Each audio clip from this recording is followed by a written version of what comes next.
What's up, guys? Welcome to Voicey here. This is your host, Captain Zach, and today's subreddit is r/IDontWorkHereLady with a little bonus from r/today I fudged up. Don't forget to like, subscribe, and hit that bell to never miss an episode. This story's called, I Am Not Your Personal Shopper. My district manager would come to my campus once a month to go over accounts with me and to help with issues I might have been facing. I was the office manager for a ground campus school that offered certificates in medical assisting, billing and coding, digital multimedia and web design, as well as computer repair, etc. The district manager always came on Friday, as school was only a half day and staff left at 1:30 p.m. also. So, the district manager and I got to talking about personal things, and she mentions that she is going to a fancy event, but hasn't had the time to go shopping. Well, I am all about the shopping and ask, what did she need? She tells me she needs a new bra and maybe a jacket to go over her dress, but hasn't been able to get the right fit. The district manager is pretty busty, so I tell her about a plus-size shop near campus that has a huge selection of bras, and she can get measured for the right fit, and I have a coupon. We go shopping. We get to the shop in a strip mall, and the store is not big, just a rectangle that is open so you can see all the way to the back.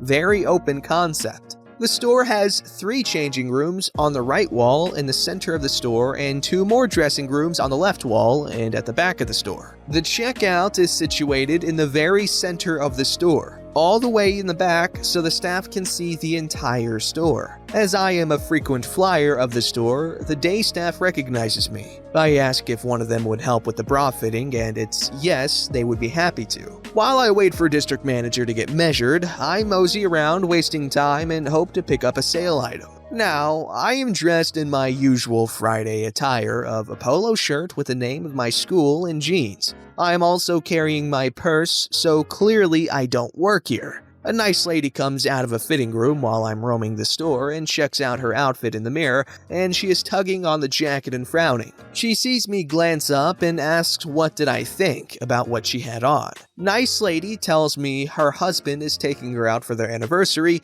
and she wants to make a good impression. Aww. I tell nice lady that I saw a wrap on the other side of the store that was her color and on sale. We go over to look at it, and sure enough, she loved it. I then say, you really should try this dress on. It's perfect for your body type, and the color was terrific with her hair and skin tone. She takes it and goes to try it on. I'm still waiting on my district manager and still browsing the store, and am peripherally aware that there are about 2 to 3 customers in the store. Nice lady comes out of the dressing room wearing the dress and the wrap I showed her, and she looks fantastic. She tells me she is getting both items, and I say, don't forget some jewelry, and do you have shoes to go with your outfit at home? Nice lady goes to the register, pays, and on the way out of the door, she says, thank you for helping me. My district manager comes out of the dressing room and picks out her bra, and she and I walk around the store on her jacket hunt. I helped her to pick out a jacket, and she was really happy with her choice and goes to the register to pay. I followed her to the register and had the staff hold my items until I was ready for a fitting room, so I could have both my hands to dig in the clearance racks when someone behind me says, "Excuse me." Thinking I was in the way of Miss Excuse Me, I scooted over and said, "I'm sorry, I didn't mean to get in your way." I then hear, "I am in a hurry, so stop what you're doing and come help me put together an outfit." Still, I am elbow deep in the clearance, thinking this heifer is extra rude. Then the Miss Excuse Me says, "Hello, are you deaf or just stupid? Hurry up and help me because I am a paying customer." I then realize she is talking to me. I turned around with my polo clearly showing the name of my school and say, "I don't work here." Miss Excuse Me then says, "Yes you do, I just watch you helping 2 customers and talking to the girls at the register. If you were just a customer, you would not do that. You either help me or I will complain and you will get fired." Miss Excuse Me then says, "I come in here all the time and I spend a lot of money in the store, so I want a personal shopper too. Come help me right now." Honest to God, I thought she was going to stomp her feet to emphasize her point. Again, "Ma'am, I don't work here." Another, "Yes, you do." Okay, what the hell? Now, I was feeling kinda spicy because Miss Excuse Me called me a liar, stupid, and asked if I was deaf. So I reply, I think you're exaggerating because if you really came in all the time and spent lots of money, I would know who you are. I followed up with, only our special customers get the assistance of the store's personal shopper, and you are just not that special. Miss Excuse Me stopped her way back to the register to tell the staff how rude I was, and she wanted to speak to the manager because I should be fired. One of the staff told her I did not work there and the store did not employ a personal shopper. If looks could kill, I would be very dead. I really love to go shopping. First and foremost, district manager, hit me up. I like how you were described. Anyway, that must have been fun to do. You don't work there, so you can trash talk entitled people all day, and you won't get in trouble. So I appreciate the use of that power to make the entitled person feel stupid when they go up there asking for a personal shopper and asking to get you fired. Because then, since she's screaming and crying over wanting to get you fired, she looks like an idiot and you look like a boss. Absolute win. This story's called I Don't Work Here, Border Jumper. A while back, I used to work for a chain store. We'll call it Wall-E. I worked doing loss prevention most days, but occasionally was on the floor doing sales work part-time because I was broke. I'm 5'5", not that well muscled, very shy and quiet. And yes, I need to mention my race, but very clearly Hispanic. This is important. Please note, I also come from a small town that is very diverse and doesn't take racism well. I had quit close to Black Friday that year as I had gotten into the police academy for the city. It was now mid-April the following year and I decided I would head to the store after training with a fellow cadet. We'll call him Cadet, and we were allowed off-site during training hour breaks to get any personal needs once a week since town was so small and it was close by. The squad needed a few cases of water and such, so we went. Now, we're both wearing blue shirts, similar to the store shirts. They clearly say Cadet Police Academy of Redacted Town on the back and our unit logo on the front. We are covered in sweat and we both have shorts and boots on. Cadet takes off to the snack section and I load up 4 cases of water in our buggy. After getting the 4th case into the buggy, a woman, Angry Linda / Karen isn't even good enough for her, very loudly clears her throat and begins tapping her foot behind me. I assume I'm in her way, and quickly turn around and excuse myself for being in her way and start to spin the buggy around to head the other way. She then yells, "Where do you think you're going? You're supposed to be helping me!" I raise a brow at her and look at her confused. "I'm sorry, miss, but I don't work here." I get cut off and Angry Linda screams like she's being beaten with a sledgehammer. "How dare you talk to me that way? I pay your salary. My husband is," insert some important name I'm supposed to know,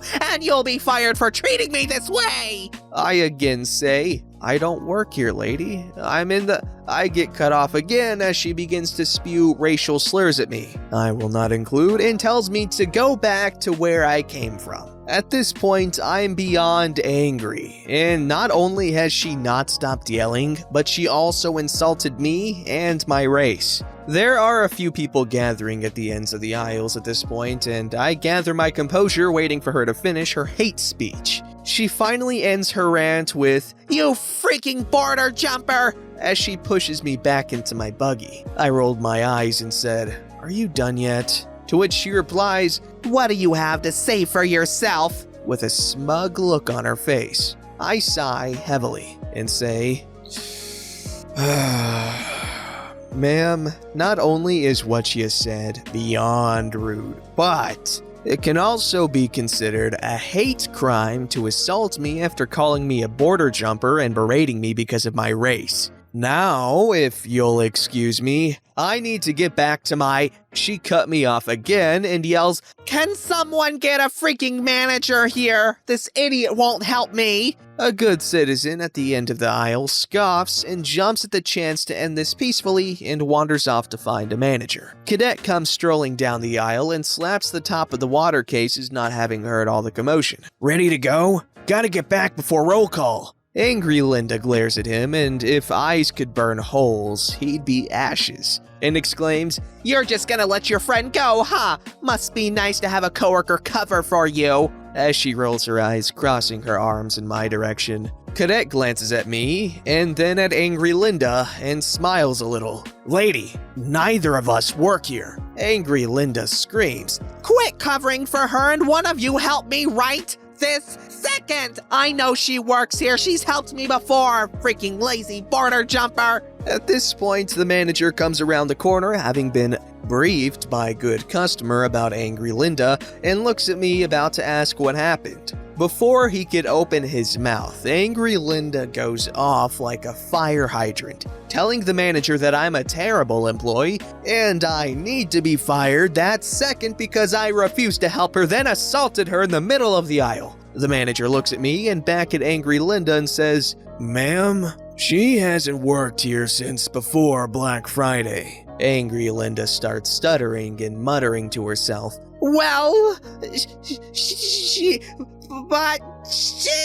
Manager turns to me. "What happened, Math?" My nickname. I explained the entire situation and mentioned how she had pushed me backwards into the buggy. Angry Lady butts in. "I did no such thing!" Manager looks up to the ceiling and points. "Let's go to my office and see what story the camera tells." Angry Linda, fellow cadets, and I walk to the office, and good customer follows. Angry Linda sits in the chair next to manager and glances away shyly as she knows she did wrong. Manager reviews tapes and asks good customer what words were exchanged. Good customer tells manager, and manager glares at Angry Linda.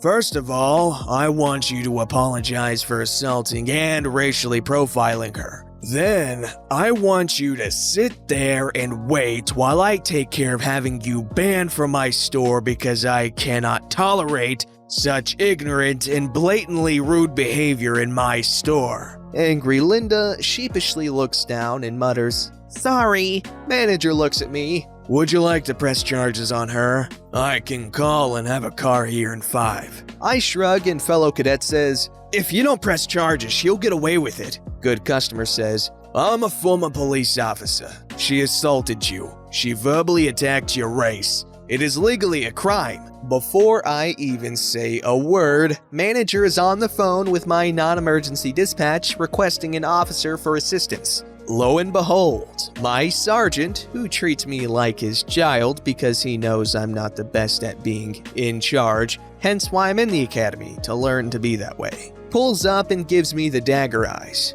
"Math, what the hell did you do?" I look down and reply, "Sir, I didn't." Good cop comes up behind, pats my shoulder softly, and begins to tell Sergeant what happened. Sergeant, who is 6'4" and 250 plus and is a very scary dude, gets a very angry look on his face and storms past us and gets in Angry Linda's face. "Let me tell you something, Miss Thing. If you ever speak to one of my cadets or anyone in this town like that again, I'll see to it that you spend hours cleaning floors with a toothbrush and picking up trash on the freeway." Angry Linda nods her head in silence, realizing her mistakes, and fellow cadet and I chuckle a bit. "Ma'am, you're under arrest for assault." Angry Linda begins to cry and throw a tantrum as she's handcuffed and kicks Sergeant, which results in her being literally thrown into the back seat of the squad car. Good customer goes up to Sergeant. "I think she handled it quite well for a cadet. You've done well in training her, I see." Sergeant laughs and nods a bit. "I guess." Glances at me and fellow cadet. "Y'all check out and get back. Your fellow cadets are gonna love this story." We checked out and went back and told our friends the story. Everyone thought it was nuts. It's been 2 years now, and I don't know what happened to Angry Linda, but I hope, wherever she is, she learns not to treat people so bad. I'm now a patrol officer for the next town over, and I carry that experience everywhere. Makes for an interesting story. Wow, everyone handled this situation quite well.